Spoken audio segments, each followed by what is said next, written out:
So today we're making zesty carrot chutney, and this chutney has the most beautiful colours in it, and it still comes out with beautiful colours in the jars, so it looks like sort of orange jewel jars.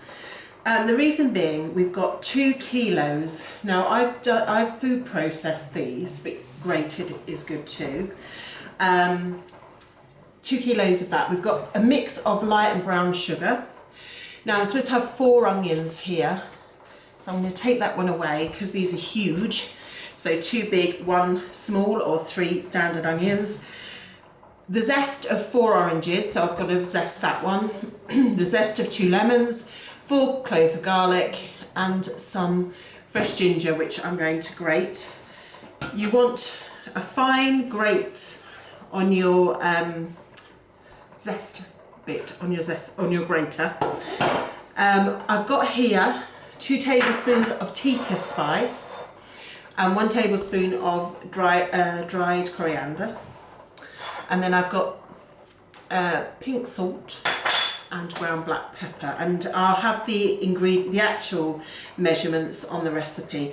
And then we need 1,000 mils of water. Now the water I'm going to make up with the juice of the oranges. I'm not going to, and the lemons, so I'm not going to put the water in yet. I'll zest these, juice them. Unfortunately, I've got to do it in the old-fashioned way with my glass doobrey there, and do that, and then I'll make it up with water. And then I've got here cider vinegar, and that's another beautiful colour. So I think that's all the ingredients. Now what I'm going to do, which I've not done before, on here you can see I've food processed this onion. Now when you do that, it makes the onion bitter. So I'm actually going to hand chop my onions, and then I'm going to fry them with my spices and my salt and pepper and my garlic, and then I'm going to add all my ingredients. Now normally if you look at most chutney recipes, they tell you just to put it all into one pot, but I want to give it a bit more of a caramelized taste. It's very late tonight, and I'm doing this a bit too late, been at work all day, so whatever that was, and I want it just to try something different. Now in a pot over here, you can probably hear some bubbling. I've actually dishwasher. Oh, I can't talk tonight. I've already washed the jars in a dishwasher. Yeah. And I've put them in a pan, the jam pan that I'm using for my chutney, and I've put them in boiling water, brought them to the boil and covered. So we'll take you over there in a minute. Now the thing you need when you're doing your jars is a pair of tongs, because otherwise it's almost impossible to get your jars out. So we're going to take you over there in a second, and I'll show you what you need to do with your jars. Some of you may have done this before and you'll think, what is she talking about? But some people are starting out, and probably that's who's watching, if anyone's watching. So I'm going to take you over to the sterilising pan and show you what we're going to do. I've tried to put my teeth back in because I'm having problems talking tonight. So jam jars and lids are in here, and they've been boiling away for quite a while. And then what you do, you take them out with your tongs, and I put them on in a tin with a tea towel in so they don't slip. Now be very, very careful at this point, because you can tip boiling water on yourself. So whatever you do, you don't let children do this if they're helping you. In fact, to be honest, chutney making is not good for kids because there's a lot of very boiling liquid. So yeah, and all my lids are in the bottom, so I'll do the same. I'll just pick them out. Well, I'll get them. It's very awkward. Do you know what? I knew that was going. Yeah, that was not a good idea. I did earlier. So I fill up. I've got all different jars that I've saved from jam, from chutney. I love this one. This is from. It's got still a bit of label on there. I can get that off. It was a sun-dried tomato. Sun-dried tomatoes, yes. So I'm going to put them all over there ready, get the lids, put them on there, and then I'll rinse this out in case there's any bits of label left in here, and then we'll start our chutney in this big pan. I think I bought this second-hand for £5, and it's quite a nice pan because it's got a pourer on it as well. And you can pick these up second-hand. Obviously, you can pick them up new, but you need quite a big pan for this type of thing. Yeah, it's about of aluminium. It's coming out of a recycled Spitfire. Okay. Huge. So I've chopped my garlic. I've grated my ginger. Now, the good thing about grating ginger is you can get all the fibres that come off ginger, because you don't want all those bits. See, they almost look like hairs. You don't want that. So by grating it, you just get the better pulp, and that's about 7 teaspoons. I'm now hand chopping my onions. Chopping them quite small because I've got small jars, and there's nothing worse in chutney than getting great big bits of onion. I'm trying to do this without crying. It's difficult. We've zested our oranges and lemons, and I've juiced them with our glass juicer. I got 200 ml of juice, and I've topped it up to a litre in water, because it's silly losing all that lovely taste. So our jars have been sterilised and they're out. Now, some of you that aren't jam makers or chutney makers wonder why you have to sterilise the jars if they've been in the dishwasher. If you don't, any form of bacteria in there will turn your chutney, and your chutney is a long stored item, so if there's even a little bit, it will ruin it, and the effort you go through to do it is just worth doing it. Now, some people bake them in the oven at a very hot temperature. That's another way of doing it instead of doing it with boiling water. Just Google that method. You put them in a tin and then put them into the oven at a certain temperature. I just do it that way because it gives my pan a good clean out, because I have to say I don't make chutney every week, but I love doing it. And if you do have an excess amount of ingredients, say you're a grower, say you've got a load of green tomatoes, which we'll have this year, carrots, these are shop bought carrots, but if you've got a lot of produce, that was the whole thing of making chutney, was that it kept that abundance of ingredient, and you store it throughout the year, and then you can bring it out and add that bit of colour later on. Now, this zesty sort of spicy chutney mix is beautiful with cheese platters. It's gorgeous with curry. It's lovely with cold meats. Really, chutney goes with so many things, and if you've got a bit of a bland salad, it just adds a bit of colour and a gorgeous bit of taste. So we're really naughty with chutneys. It goes on everything, but like everything in moderation. So you can even use it, if it's fine enough, as a spread. So you don't, if you're making sandwiches, you just spread it on and then put your filling in, so you're not using a fat. So, you know, there's benefits, but obviously you can see there's a lot of sugar that goes in, and that is your preservative. Quite a lot of salt that goes in, and then we've got the carrots. So what I'm going to do now is fry up my onions with my garlic, ginger, salt and pepper. And I want to get the onions translucent in my chutney pan, and then I'll add all the other ingredients, and obviously add my cider vinegar, that's your other preservative. Now, I've not done this version before, and the thing is, you need to store your chutney for at least a month to know what it's going to taste like. So I probably won't publish this for a month in case it's awful, but I don't think it will be. And that's a good thing when you're cutting your teeth on chutney. Carrots are such a cheap ingredient. I know it won't be a waste, but you might think, not sure. If it's highly successful, you can put a gorgeous label on, lovely frilly lid, and keep them for Christmas and give them as gifts. Or if you go to see a friend, pop one over, and you know, putting nice labels on makes them look even more beautiful, but you do not want to give them something that tastes awful, because they won't thank you. So yes, so taste it before you give it. That's my my little tip. Anyway, I'm going to take you over to the pan. So we want a good glug of oil to cover the bottom of the pan, because this isn't by nature a non-stick pan. So probably got a few tablespoons of oil in there. I've got it's not on my hottest ring. I've got all my pots to the side, ready, all like little soldiers. I'm going to put now I've used Himalayan salt. You can just use white salt or sea salt. If you're using sea salt, make sure it's ground. So let's have a little look. Oh, where's my wooden spoon gone?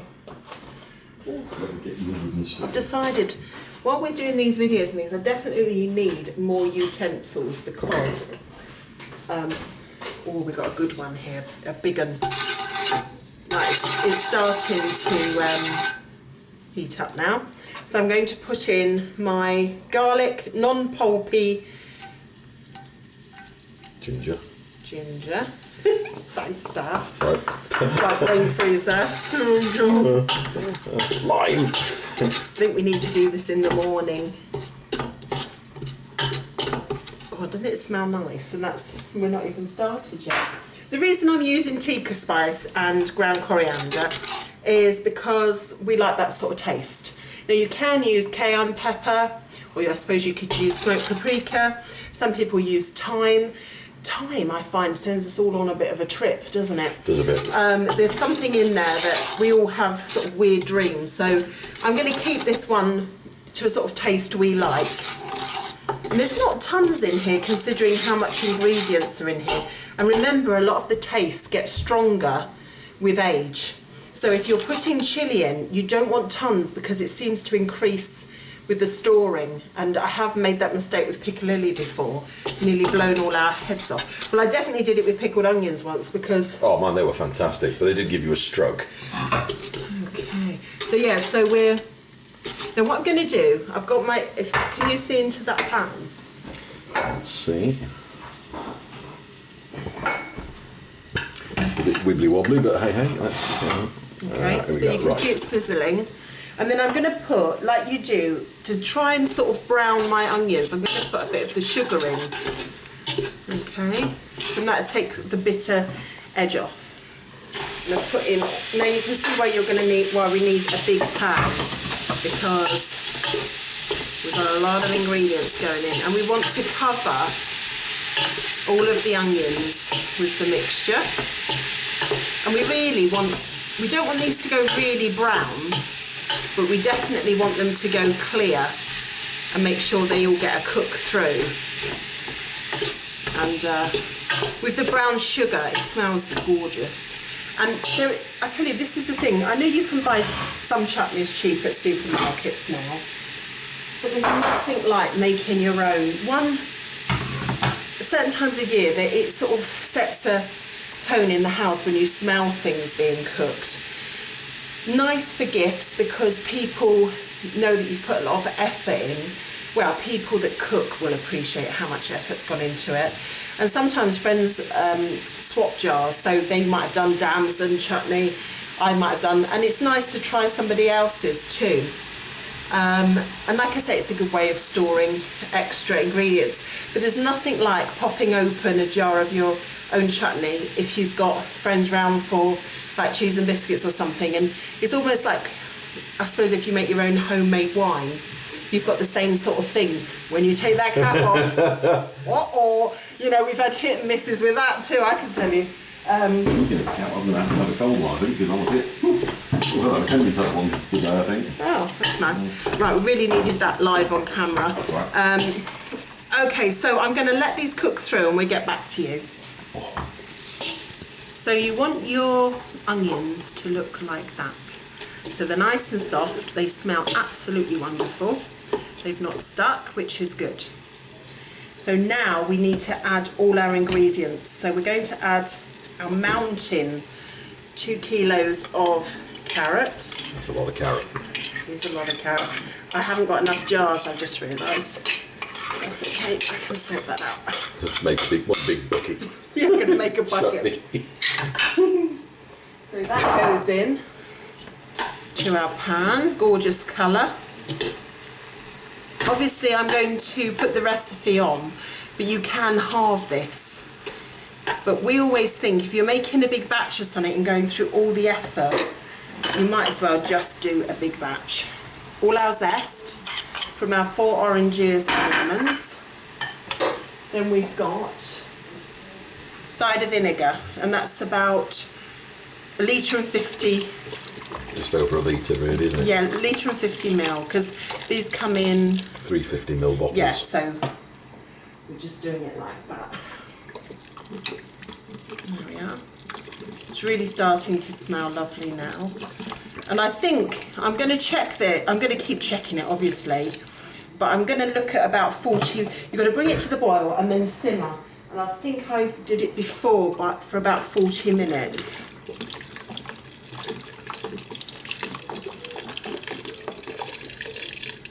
Okay. Then we've got our sugar. And that's, I've only used a mix of light brown and dark because that's what I had. Okay, just get my big spoon.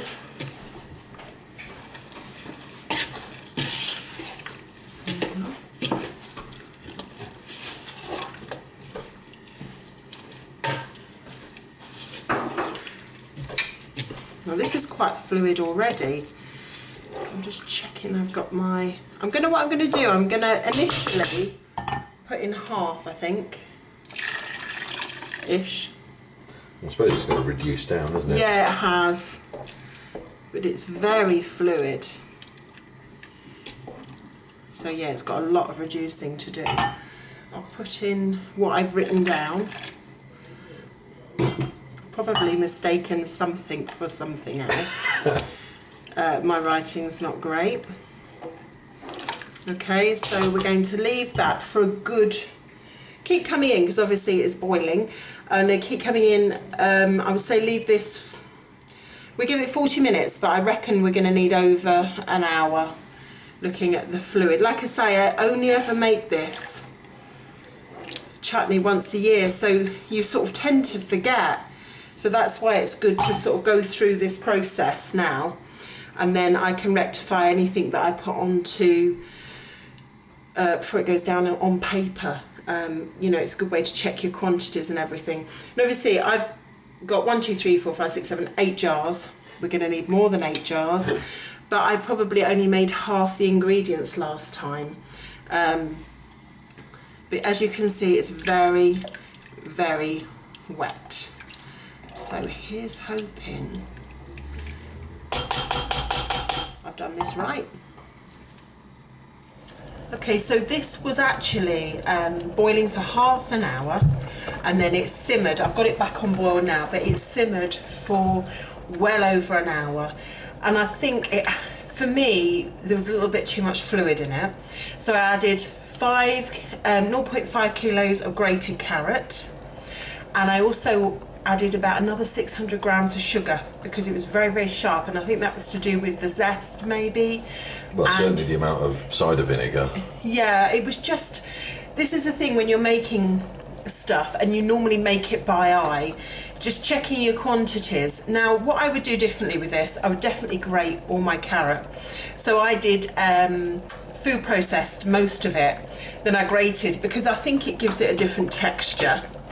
A better texture. So the grated, let me just show you. So we want it to look like that. So by putting the grated in, it just gives it a really nice texture, and it probably would have softened quicker. It smells amazing. The other thing I added in was, I think about a tablespoon, I'll put the recipe up, of ground coriander. So this has got a really sort of spicy curryish taste, and we've had some of this on various things to taste it, and it is a lovely sweet orangey carroty curry chutney. So I'm really pleased with the taste of it. So definitely an alternative to mango chutney if you are having it. Yeah, it's a lovely recipe. Now you can you see from the side how much that's come down? It started off at there, and it's reduced that much, so that much water's come off it. So you really you don't want too much fluid. It has got a bit on the top there, but you want it to be like a chutney consistency. Now I've got my jars, I've put lots of dishwasher jars into the oven, And I've got them on a very hot temperature. They've been in till they get hot, because when you put your chutney in, it's got to go into a hot jar, and this is so it's sterilised, and then you put the lid on while it's hot.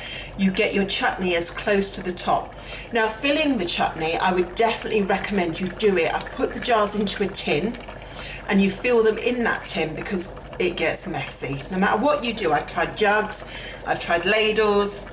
So by capturing it all in the tin, it's better, and then you can wash the jars off after when they're sealed, and then you've got clean jars and you don't have to worry too much. So now I'm going to take this over to my worktop. I'm going to get my my very, very hot jars out and fill my zesty carrot curry chutney. I'm going to give this a good stir. It's on a pot rest because obviously I've got a marble top, so this really hot pan would crack it. And I've also got my tin of jars on something to protect the surface too. Now this is going to get messy. You can get a funnel that is like a jam funnel. I haven't got one, believe it or not. So I'm going to go like this, and it's not too messy. This is like a little ladle with a pourer on it, so that helps. And you want a good, oh, I tell you, this stuff's almost taking my breath away. So you want a good mixture of fluid and chutney. And you can see it's got a gorgeous colour. Now you want, this will be kept for a month before really you want to have it, because the flavours have to mature. So I'm going to, see there, I'm getting as much to the top as I can. And what I'll do, I'll top up in a bit with fluid. There we are. See, the less air, the less, there's a technical term for it, but I can't remember what it is. Right, so I'm going to carry on filling my jars, and I'm going to come back to you when I'm nearly done. I wanted you to see the mess I get in so you don't feel like a complete failure when you're making these. If we get right into the tin, can you see everything it's captured? There's a lot of mess in there. You can obviously buy jars. I just want to show you. This one is an orange shaped one, which is, a lot of people would put marmalade in. It's a Kilner jar. And that's a lovely one if you're giving a gift. But these are equally as nice. Now these jars are boiling. I've just put these on very gently. Remember, those lids are hot because they've been in the oven as well. Finger tight. And then when they cool down, I'll tighten them. So, where did the lid go for that one, Dav? It's that one. No, it's that one that's covered in paint. That one there. Okay, so really, you just put them on like that, and then when they cool, you tighten them, and then give them a wash over with very lukewarm water to get all this sticky off. Don't worry about it now. You just worry when this all cools down. Now these have got Annie Sloan paint on, not ideal, but they've been through the oven, so the inside is, what do you call it, been sterilised, and you, let's got another thing on it. Then once that's cleaned off, you want to do some nice labels, handwritten labels, and the ones that have like names on, you just put a bit of fabric over, rubber band. Remember to date your jars as well, and put them all in a little row ready, and then you can put them into some cellophane, which I'll show you at one point, or you can give them in like a little gift bag with a tag, and put them in with some oat cakes or something like that as a little prezzy if you're going around for someone's for tea, or you want to swap chutneys. But at the moment they don't look their best because they're all sticky, but that in a month's time, once it's all cleaned off and has a pretty label on it, sometimes I just put a bit of recycled ribbon with like a tag on it. They make lovely gifts, and they're just lovely. But this one's ours because it's big, and we eat a lot of chutney, and it's just so nice to taste it. I mean, it tastes lovely now, so it's just going to get better and better. So that batch of 2.5 kilos of carrots, 1, 2, 3, 4, 5, 6, 7, 8, 9, 10, 11. Some of them are tiny. If I just show you quickly, quite hot. So that's done 11 jars, and all the jars are recycled apart from this one. So it's not cost anything, old jam jars, or so keep your jam jars throughout the year for projects like this. We've got a lot of apples on our tree, so I expect I'll be doing some apple chutney. Apple sauce. And we've also got green tomatoes that aren't ripening because the weather's changed. Yeah, we're not getting enough sun on them. So I expect we'll be doing stuff. So I've got another basket, hang on, let me just bring it round, of glass jars all ready to go. And then when I've washed them out, I stick them in a basket ready for their next reuse. And it's a really good way of reusing jars. Yes, you can go and buy a jar of chutney for a couple of quid, £1 even, but it's not yours. You haven't chosen the flavours that are in it, and you know what's in this, and that's the lovely thing about it. And it's homemade, and it's made with love. So I hope you enjoy your sort of journey into chutney. Journey into chutney. It's very messy. The kitchen smells lovely, and what you can do is halve my ingredients, because you can only, if you want, you can just start off with half, and then you're not wasting a lot if it all goes wrong and it tastes awful.